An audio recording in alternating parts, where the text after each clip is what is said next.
Before you try यहाँलाई स्वागत छ। आजको भिडियोमा हामी मफिन बनाउन जाँदैछौँ, स्पेशल चकलेट चिप मफिन। हामीले आफैले बनाउने भएपछि यसमा लट्स अफ चकलेट चिप हामी राख्नेछौँ। यसको आउटसाइडमा हेर्नुभयो भने एकदमै गोल्डन भएर मजाले पाकेको छ भने यसको भित्रपट्टि हेर्नुभयो भने एकदमै लाइट एन्ड फ्लफी छ। के इन्ग्रेडियन्ट्स युज गरेर हामीले यो रिजल्ट पायौँ, के प्रब्लम आउँछ र त्यसलाई कसरी फेस गर्ने, हामी त्यो कुरा अगाडि गर्नेछौँ। रेसिपीले स्टार्ट गर्नलाई हामीले लिएको छौँ दुध 200 ml। अब यसमा हामी 1 टेबलस्पुन भिनेगर राखेर यसलाई चलाएर साइडमा राखिदिन्छौँ। मफिन्स अथवा केक्सहरूमा चाहिँ बटर मिल्क अथवा सावर क्रिम युज हुन्छ। हामीसँग त्यो दुइटै नभएको भएर हामीले यसरी युज गर्दैछौँ।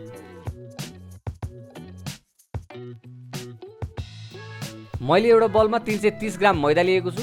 हामीले यसमा ड्राई र वेट इन्ग्रेडियन्ट्सलाई छुट्टा छुट्टै बनाएर अनि एकै ठाउँमा मिक्स गर्छौँ। 320 ग्राम मैदामा 180 ग्राम पाउडर सुगर युज गर्दैछु। खासमा 200 ग्राम युज गर्नुपर्ने हो। मैले सेकेन्ड टाइम बनाउँदैछु र मैले मेरो टेस्टको हिसाबले यसलाई अलिकति कम गरेर 180 ग्राम्स राख्दैछु। हामी यसमा सल्ट राख्दैछौँ हाफ टीस्पुन र बेकिङ पाउडर राख्दैछौँ 1 टेबलस्पुन। हाम्रो खाना खाने चम्चाको 1 चम्चा मजाले भरेर राख्नु होला। हामीले थुप्रै रेसिपी भिडियो हेर्दा र पढ्दाखेरि चाहिँ यसमा बेकिङ सोडा राखेको पनि पाइयो कतै चाहिँ, तर हामीले चाहिँ यसमा राखेको छैनौँ। अब हाम्रो यो ड्राई इन्ग्रेडियन्ट्सलाई हामी मजाले व्हिस्कले मजाले मिक्स गर्छौँ। यो गर्यो भने चाहिँ हाम्रो बेकिङ पाउडर र अरू इन्ग्रेडियन्ट्सहरू मजाले मिक्स हुन्छ। हाम्रो ड्राई इन्ग्रेडियन्ट्सलाई साइडमा राखेर अब हामी वेट इन्ग्रेडियन्ट्स रेडी गर्छौँ। वेट इन्ग्रेडियन्ट्सको लागि मैले एउटा बल लिएको छु।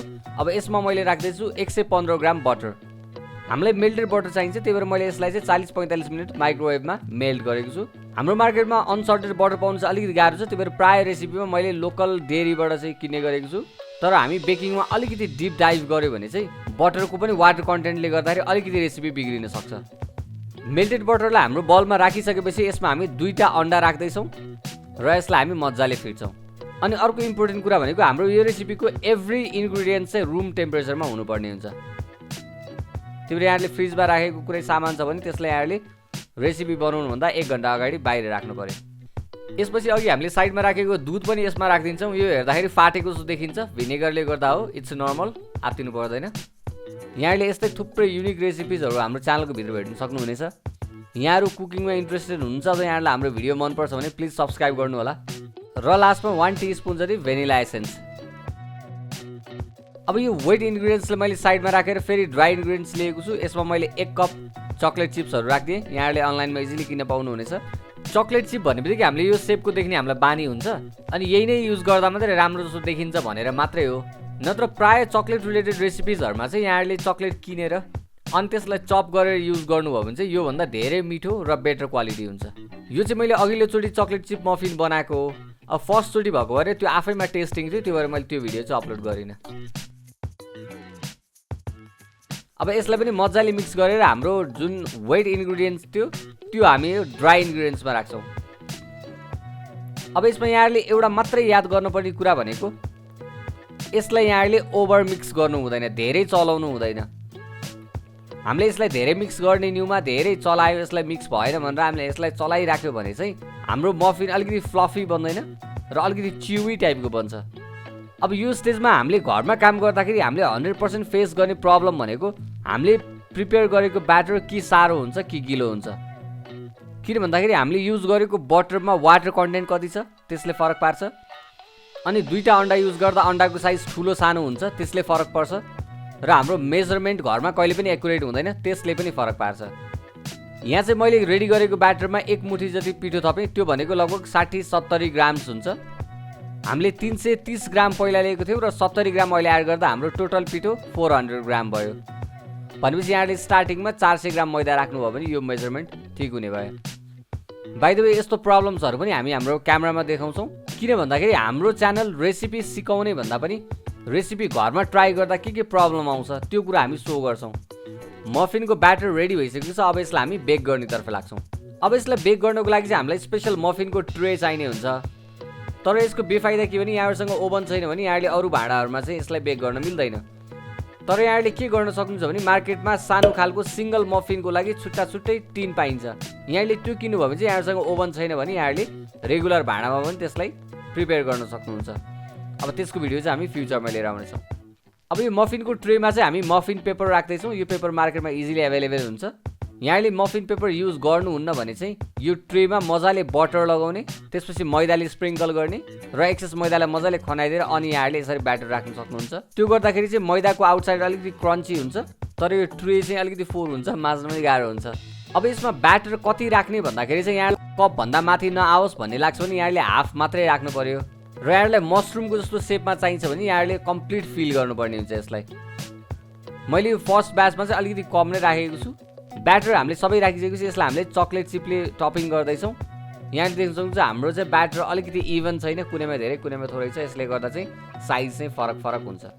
हामीले यो प्रिपेयर गरुन्जेलमा हामीले ओभनलाई प्रिहिट गर्न छोडिदिनु पर्ने हुन्छ। हाम्रो ओभन 220 डिग्रीमा प्रिहिट भइसकेपछि हामी यसलाई ओभनमा राखिदिन्छौँ। अब यसलाई ओभनमा राख्दाखेरि चाहिँ हामी 5 मिनटको लागि 320 डिग्रीमै राखिदिन्छौँ र टेम्परेचर घटाएर 180 डिग्रीमा 25 मिनट्स यसलाई पकाउँछौँ। एकदमै दामी एकदमै गोल्डन पाकेको मफिन हाम्रो रेडी भइसकेको छ, यहाँले देख्न सक्नुहुन्छ।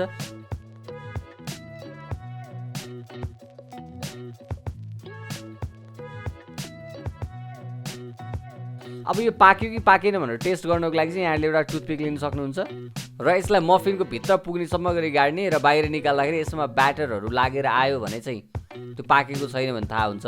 यो मजाले पाकेको छ भने यो एकदमै क्लिन निस्किन्छ। यसरी टुथपिक क्लिन आएन र यसमा ब्याटर लागेर आयो भने हाम्रो मफिन पाकेको छैन भने थाहा हुन्छ।